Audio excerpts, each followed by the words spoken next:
வணக்கம் welcome back to my YouTube channel. Hope guys எல்லாம் நல்லா இருப்பீங்க நம்புறேன். உங்களோட ஏஜ் வந்து 25 கீழே இருந்துச்சுன்னா இந்த வீடியோ டெஃபினட்டா உங்களுக்கு ஹெல்ப்ஃபுல்லா இருக்கும்.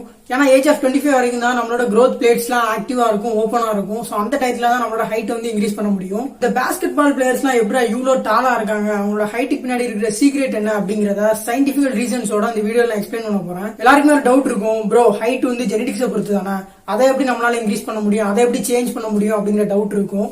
ஃபார் எக்ஸாம்பிள் இப்ப 2 பர்சன்ஸ் இருக்காங்க, ஏ பி. சோ இப்ப ஏங்கிறவர் வந்து ஜெனட்டிக்கலாவே அந்த ஹைட்டா வளர்றதுக்கான ஜீன் வந்து அவருக்கு இருக்கு.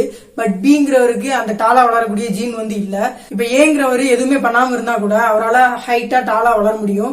ஆனா பிங்கிறவரு சில டெக்னிக்ஸ் எல்லாம் கத்துக்கிட்டு ஒரு சில விஷயங்கள் செஞ்சா தான் ஏவோட ஹைட் அளவுக்கு வளர முடியும். நல்லா புரிஞ்சுக்கோங்க, ஏக்கு ஜெனட்டிக்ஸ் இருக்கு, அதனால அவர் எதுவுமே பண்ணாமலே டாலா ஆயிருவாரு. ஆனா பிக்கு ஜெனட்டிக்ஸ் இல்ல, அதனால டாலா அவருக்கு ட்ரைனிங் எடுத்துட்டு ஹைட்டை இன்க்ரீஸ் பண்றாரு. இனிமே நீங்க ஜெனடிக்ஸ் மட்டும் தான் ஒரே ரீசன் ஹைட்டா வளர்றதுக்கு அப்படின்னு சொல்லி நினைச்சிட்டு இருந்தீங்கன்னா, நீங்க நிறைய பாஸ்கெட் பால் பிளேயர்ஸோட ஃபேமிலி மெம்பர்ஸ் பாத்தீங்கன்னா அவங்களோட ரொம்ப ஷார்ட்டா இருப்பாங்க. அவங்களுக்கும் அந்த ஃபேமிலி மெம்பர்ஸுக்கு எந்த சம்மந்தமே இல்லாத மாதிரி இருக்கும். பெஸ்ட் எக்ஸாம்பிள் யாருன்னா மைக்கேல் பி ஜார்டன். சோ ஒரு லெஜெண்டரி பாஸ்கெட் பால் பிளேயர். அவரோட ஃபேமிலியில யாருமே அவ்வளவு ஹைட் கிடையாது. சோ இவரும் அவ்வளவு ஹைட் கிடையாது. இவர் ஹைட் கம்மியா இருக்குன்னு சொல்லி பாஸ்கெட் பால் டீம்ல இருந்து இவரை ரிஜெக்ட் பண்ணி அனுப்பிடுறாங்க. சோ அவர் அதுக்கப்புறம் சில ட்ரைனிங் எல்லாம் பண்ணி அவரோட ஹைட்டை இன்க்ரீஸ் பண்ணி திரும்பவும் பாஸ்கெட் பால் டீம்ல ஜாயின் பண்ணி ஒரு legendary basket ball பிளேயராவே மாறினாரு.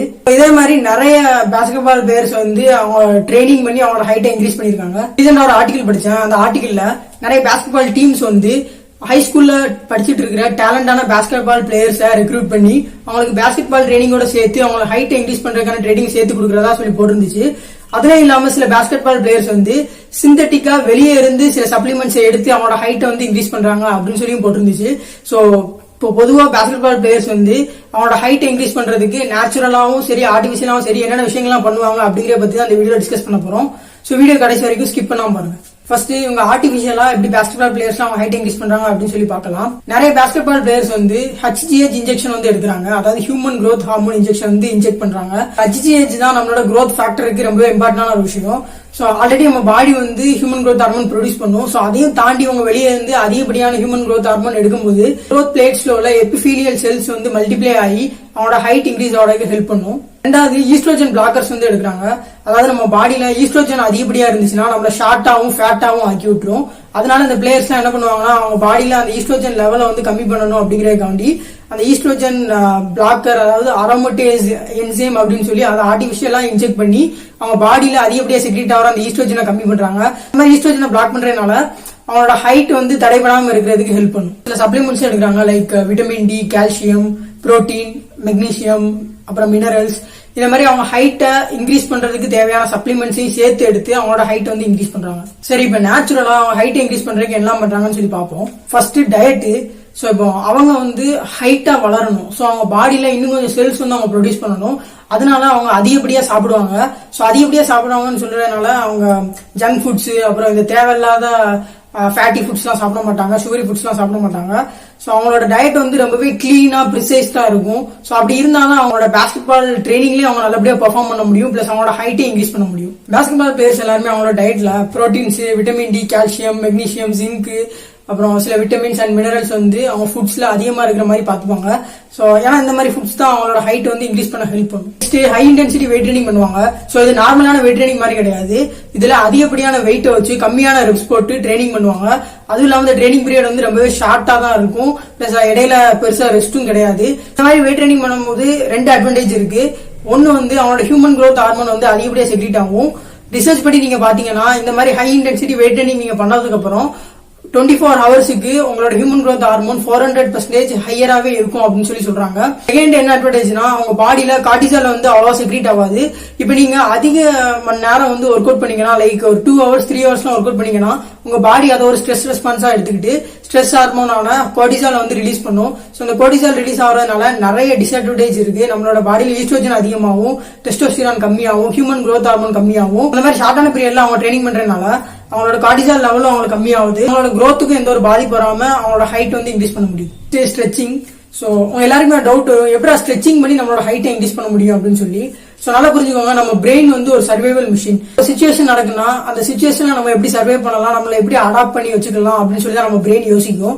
For example, நீங்க இப்போ ஒரு 5 kg டம்பிள் வந்து நீங்க லிஃப்ட் பண்றீங்கன்னா உங்களுக்கு உங்களோட மசில்ல வந்து சில மைனர் இன்ஜுரிஸ் வந்து நடக்கும். சோ உங்க பிரெயினுக்கு வந்து என்ன தெரிய வரும்னா, இந்த பையனுக்கு ஒரு 5 kg லிஃப்ட் பண்ணக்கூடிய தேவை வந்து இருக்கு, பட் அவன் பண்ணும்போது அதுல லைட்டா மைனர் இன்ஜுரி நடக்கு. சோ அதை வந்து நம்ம திரும்ப திரும்ப நம்மளால ரிப்பேர் பண்ணிட்டு இருக்க முடியாது, ரிப்பேர் பண்ணா நம்மளோட எனர்ஜி வேஸ்ட் ஆகும் அப்படின்னு சொல்லிட்டு அதுக்கு மேல எக்ஸ்ட்ராவா அந்த 5 kg லிஃப்ட் பண்ற மாதிரி மசில்ஸ் வந்து தந்துரும். சோ நெக்ஸ்ட் டைம் நீங்க லிஃப்ட் பண்ணும்போது அந்த மசில் பிரேக்கேஜ் வந்து நடக்காது. நெக்ஸ்ட் டைம் நீங்க 6 kg லிஃப்ட் பண்ணும்போது அந்த மசில் பிரேக்கேஜ் நடக்கும். சோ அப்போ உங்க பிரெயின் வந்து எஃபிஷியன்டா இருக்கணும் அப்படின்னு சொல்லி அதுக்கு மேல இன்னும் கொஞ்சம் மசில் ஆட் பண்ணும். சோ இப்படியே தான் மசில்ஸ் வந்து பில்ட் ஆகும்.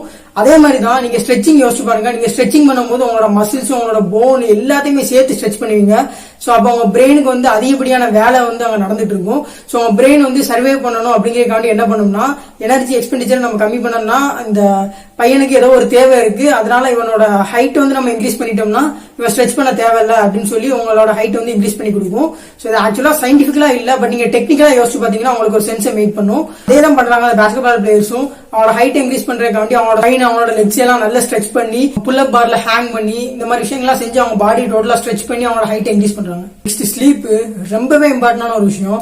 ஏன்னா நம்ம தூங்கும் போது தான் நம்ம பாடி ரெக்கவரி ஆகி நிறைய செல்ஸ் எல்லாம் ரீப்ரொடியூஸ் பண்ணி ரீஜெனரேட் எல்லாம் பண்ணி நம்மளோட ஹைட்டை இன்க்ரீஸ் பண்றதுக்கு ஹெல்ப் பண்ணும். எல்லாருமே மினிமம் ஒரு 8 hours ஆவது தூங்கினாதான் அவங்களோட ஹைட் வந்து இன்க்ரீஸ் பண்ண முடியும். அதுலயும் நம்ம என்ன டயத்துக்கு தூங்கணும், நம்மளோட ஸ்லீப்போட குவாலிட்டி எப்படி இருக்கணும் அப்படிங்கிறது ரொம்பவே இம்பார்ட்டன்ட். ஸ்லீப்போட குவாலிட்டி எப்படி இன்க்ரீஸ் பண்ணலாம்னு சொல்லி ஆல்ரெடி நான் ஒரு வீடியோ போட்டிருக்கேன், மேல ஐகான் லிங்க் தரேன், கிளிக் பண்ணி பாத்துக்கோங்க. ஸ்லீப் வந்து ரொம்பவே இம்பார்ட்டன்ட் சொல்றேன்னா, இப்ப நீங்க சரியா தூங்கலன்னா உங்களோட ஹார்மோன்ஸ் எல்லாம் இம்பேலன்ஸ் ஆயிரும். சோ உங்களோட பாடியில ஈஸ்ட்ரோஜன் லெவல் அதிகமாயிரும். ஈஸ்ட்ரோஜன் லெவல் அதிகமா இருந்துச்சுன்னா உங்களை ஃபேட்டாவும் ஷார்ட்டாவும் தான் அது வந்து வளர விடும். ஏன்னா ஹார்மோன்ஸ் தான் ரொம்பவே எசென்சியல். ஹார்மோன்ஸ் தான் நம்ம பாடிக்கு வந்து ஒரு மெசஞ்சர் மாதிரி.